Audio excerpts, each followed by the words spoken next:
Assalamualaikum warahmatullahi wabarakatuh. Berjumpa lagi di video pembelajaran akuntansi keuangan menengah 2. Di pertemuan kali ini kita masih membahas tentang chapter 14 yaitu non-current liabilities. Adapun materi spesifik yang dibahas yaitu tentang extinguishment. Extinguishment of non-current liabilities. Jadi ada 3 tipe atau 3 situasi terkait pembayaran sebelum jatuh tempo ini. Yang pertama, extinguishment with cash before maturity. Jadi pelunasan obligasi dengan cash sebelum jatuh tempo. Yang kedua, extinguishment by transferring asset or securities, yaitu pelunasan dengan menukar atau mentransfer aset atau sekuritas. Kemudian yang ketiga ada extinguishment with modification of terms atau pelunasan dengan modifikasi. Ya, kita akan bahas yang pertama yaitu pelunasan dengan kas sebelum jatuh tempo. Ada istilah yang perlu kita ketahui. Yang pertama net carrying amount. Net carrying amount ini merupakan nilai buku. Nilai buku dari apa? Nilai buku dari obligasi. Reacquisition price. Reacquisition price ini merupakan nilai pada saat reakuisisi atau nilai pada saat pelunasan obligasi. Nah, jika nilai buku dari hutang itu lebih besar daripada nilai pada saat kita melunasi, berarti kita mengalami keuntungan. Contoh, nilai buku hutang 100.000, tetapi nilai reacquisition price-nya itu hanya 98.000. Dengan demikian, karena nilai hutang lebih besar daripada reacquisition price, maka kita mengalami keuntungan atau gain. Sebaliknya, jika reacquisition price-nya yang lebih besar daripada nilai buku hutang, maka kita mengalami kerugian.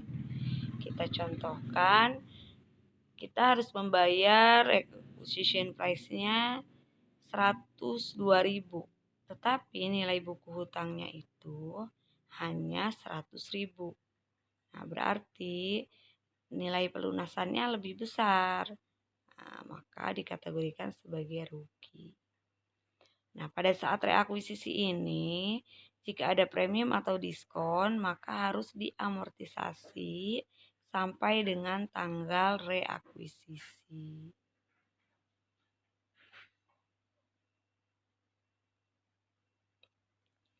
Kita lihat contohnya.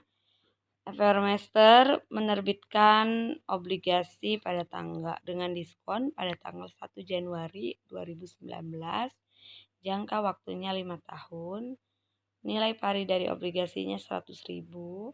Kupon rate-nya 8% dibayar setiap 1 tahun 2 kali. Dan obligasi tersebut dijual pada tingkat bunga 10%. Oke. Ini contoh pada saat di pertemuan sebelumnya ya, obligasi diterbitkan dengan diskon. Nah, selanjutnya di sini ini kan obligasinya, ini amortisasinya, diskon amortisasi, ini schedule amortisasinya. Kemudian asumsi yang kedua, ternyata misalnya 2 tahun setelah penerbitan Evermaster melunasi gitu ya pada kurs 101. Nah, berarti kita lihat, kita bandingkan nilai reakuisisi dengan nilai carrying amount-nya. Reacquisition price-nya 101, berarti 101 kursnya dikalikan dengan 100.000 nilai obligasi. jadi 101.000. Nah, carrying amount-nya sebesar 94.925. Kita lihat dari mana? Kita lihat dari schedule amortisasi. Obligasi dijual atau dilunasi, tanggal 1 Januari 2021, yaitu 2 tahun setelah penerbitan. Nah, pada saat 1 Januari 2021 nilai carrying amount-nya adalah 94.925. Sehingga karena nilai pelunasannya lebih besar daripada nilai buku dari hutang, maka kita mengalami kerugian sebesar 6.075. Jadi jurnalnya bonds payable 94.925 di sisi debit, loss on extinguishment of debt 6.075 di sisi debit, dan cashnya di sisi kredit sebesar 101.000. Yang kedua, extinguishment by exchange asset or securities. Ada beberapa yang harus kita pahami di sini. Yang pertama, bahwa kreditur harus memperhatikan aset non tunai atau bunga ekuitas yang diterima sebesar nilai wajarnya. Kemudian, debitur juga mengakui keuntungan yang sama dengan kelebihan nilai tercatat hutang atas nilai wajar aset atau ekuitas yang dialihkan atau keuntungan. Nah, jadi di sini kita lihat berapa sih nanti nilai wajar dari aset non tunainya. Kemudian kita juga harus melihat berapa nilai keuntungan atas pengalihan asetnya atau ekuitasnya.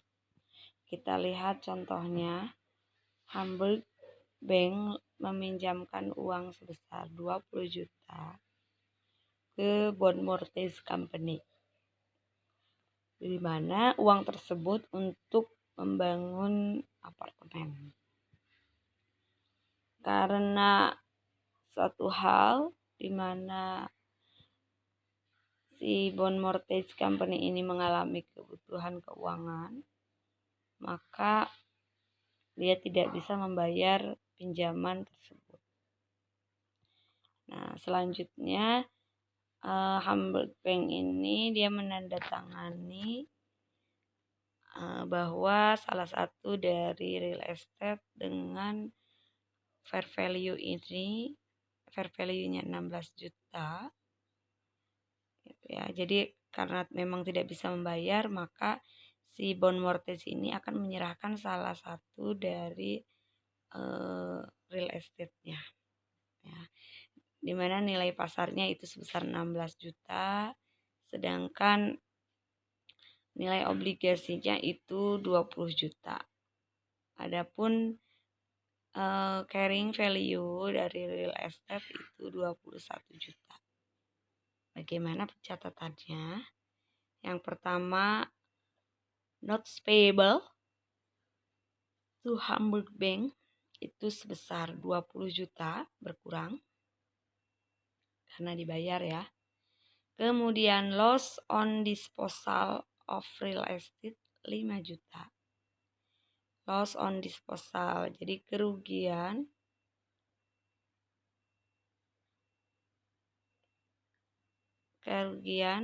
karena melepas real estate-nya 5 juta. Dari mana kerugiannya? Dari nilai pasar dari real estate sebesar 16 juta dan nilai carrying value-nya sebesar 21 juta. Selanjutnya real estate di sisi kredit sebesar 21 juta berkurang dan gain on extinguishment of debt-nya sebesar 4 juta. Dari mana 4 juta? Dari gain on extinguishment, pelunasan. Kita punya hutang tadi 20 juta, sedangkan dibayarkan oleh nilai real estate 16 juta. Jadi kita mengalami keuntungan sebesar 4 juta. Jadi ketika terjadi transferring aset, ada dua keuntungan atau kerugian yang diakui. Yang pertama, keuntungan atau kerugian atas pemberhentian aset, gitu ya, dengan adanya aset yang ditukar, maka aset tersebut dihentikan. Atau ini contohnya loss on disposal tadi. Kemudian yang kedua, keuntungan atau kerugian akibat pelunasan, extinguishment. Ya, sama seperti sebelumnya pada saat pelunasan dengan cash sebelum jatuh tempo, kita melihat nilai untung atau ruginya tadi membandingkan antara nilai reakuisisi dengan nilai buku dari si utang tersebut. Nah, selanjutnya bagaimana ketika ditukar dengan equity. Nah, ini contohnya ordinary share-nya 320.000, fair value-nya 16 juta, utangnya 20 juta ya, masih dengan nilai yang sama. Kita lihat notes payable-nya 20 juta, kemudian share capital ordinary-nya 3 juta 200.000, kemudian share premium ordinary-nya 12 juta 800, dan gain on extinguishment-nya sebesar 4 juta. Ya, jadi di sini tidak diakui keuntungan kalau untuk equity, tetapi diakuinya sebagai share premium. Selanjutnya yang ketiga yaitu extinguishment with modification of terms atau pelunasan dengan persyaratan beberapa modifikasi.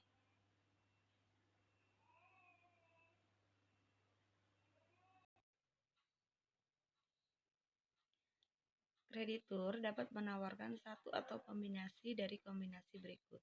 Yang pertama bisa dengan pengurangan suku bunga nominal. Yang kedua bisa dengan perpanjangan jatuh tempo pembayaran nilai nominal hutang. Kemudian yang ketiga bisa pengurangan nilai nominal hutang. Dan yang keempat pengurangan atau penangguhan accrued interest.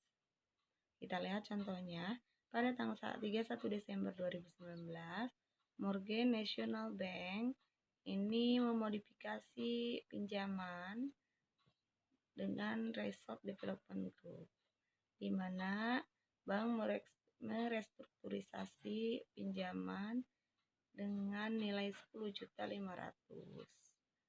Kita lihat apa saja yang direstrukturisasi. Yang pertama, pengurangan nilai pinjaman dari 10.500.000 menjadi 9 juta. Yang kedua, extending maturity, perpanjangan maturity, perpanjangan nilai jatuh temponya dari 31 Desember 2019 menjadi 31 Desember 2023. Kemudian yang ketiga, pengurangan interest rate-nya dari 12% menjadi 4%. Nah, sedangkan suku bunga pasarnya ini 15%.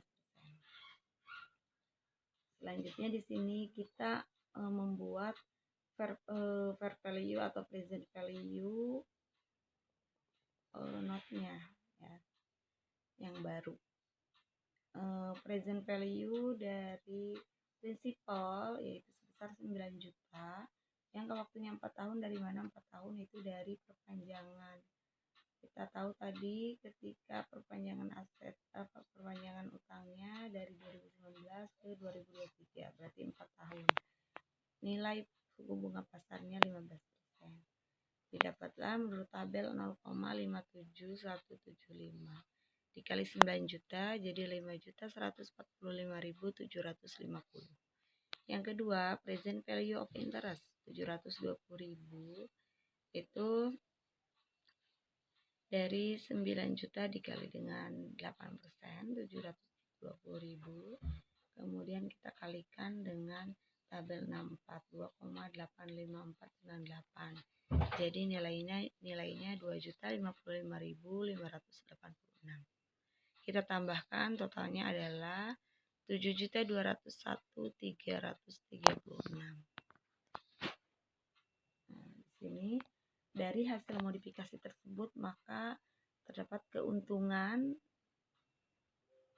sebesar 3.298.664. Dari mana? Dari 10.500.000 dikurangi dengan nilai fair value-nya 7.201.336.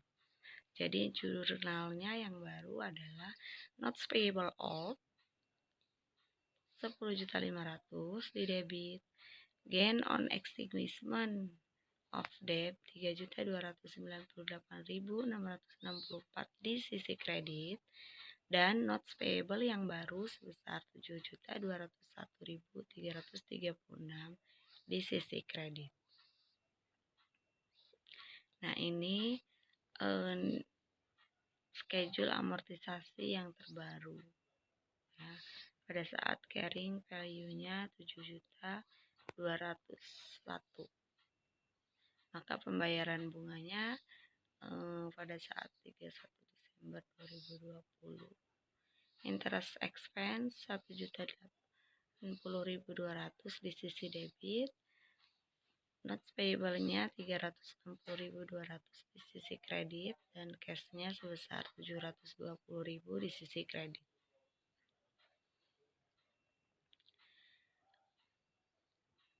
Nah, selanjutnya pada saat jatuh tempo, notes payable-nya 9 juta di sisi debit dan cash-nya sebesar 9 juta di sisi kredit. Nah, selanjutnya ada fair value option, di mana di sini perusahaan memiliki opsi untuk mencatat nilai wajar dalam akun mereka untuk sebagian besar aset dan liabilitas keuangan, termasuk obligasi dan wesel bayar. IASB percaya bahwa pengukuran nilai wajar untuk instrumen keuangan, termasuk kewajiban keuangan, akan memberi informasi yang lebih relevan dan dapat dipahami daripada biaya perolehan yang diamortisasi.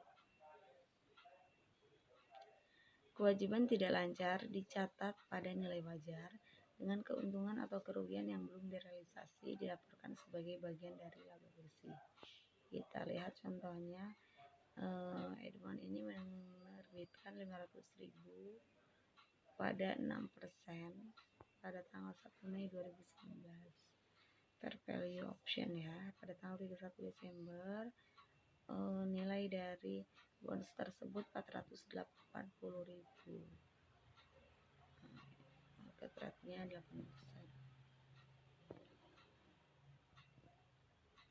Kita lihat jurnalnya, bonds payable-nya sebesar 20.000, yaitu dari 500.000 dikurangi dengan 480.000, dan unrealized holding gain or loss income-nya sebesar 20.000 di sisi kredit. Kemudian off balance sheet financing. Pembiayaan off balance sheet adalah upaya untuk meminjam uang sedemikian rupa untuk mencegah catatan kewajiban. Untuk yang berbedanya ada non-consolidated subsidiary atau anak perusahaan non-konsolidasi. Nah, jadi bagaimana caranya nih gitu ya, supaya kita meminjam tetapi tidak mencatat kewajiban. Nah, bentuk yang bisa dipakai yaitu non-consolidated subsidiary atau anak perusahaan non-konsolidasi. Jadi kita memakai nama anak perusahaan ataupun mendirikan SPE, yaitu entitas dengan tujuan khusus. Ya, tadi tujuannya salah satunya mentransfer utang tersebut. Oke, demikian video pembelajaran untuk materi ini. Assalamualaikum warahmatullahi wabarakatuh.